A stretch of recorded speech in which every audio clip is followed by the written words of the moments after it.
எவனெவனோ திடீர் திடீர் என்று கட்சி தொடங்குகிறவன் எல்லாம் நான் தான் முதலமைச்சர் என்று பெருமையாக சொல்லிக் கொள்கிறார்கள். நீங்கள் ஏன் சொல்ல தயங்குகிறீர்கள்? உங்களுக்கு என்ன தயக்கம்? ஏன் அப்படி சொல்ல மனமில்லை என்றெல்லாம் பத்திரிகையாளர்களின் இடத்திலே பல முறை கேட்டிருக்கிறார்கள். முதலமைச்சர் பதவி என்பது மக்கள் பார்த்து தருகிற ஒன்று. அது ஒரு கட்டளை, அது ஒரு பதவி அல்ல. அதை நாமே நான் தான் அடுத்த முதலமைச்சர் என்று சொல்லிக்கொண்டு தம்பட்டம் அடிப்பதிலே எந்த பெருமையும் இல்லை.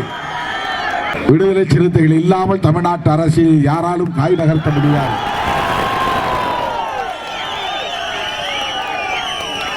இது என்னுடைய கர்வம் அல்ல, காலத்தின் கட்டளை. இது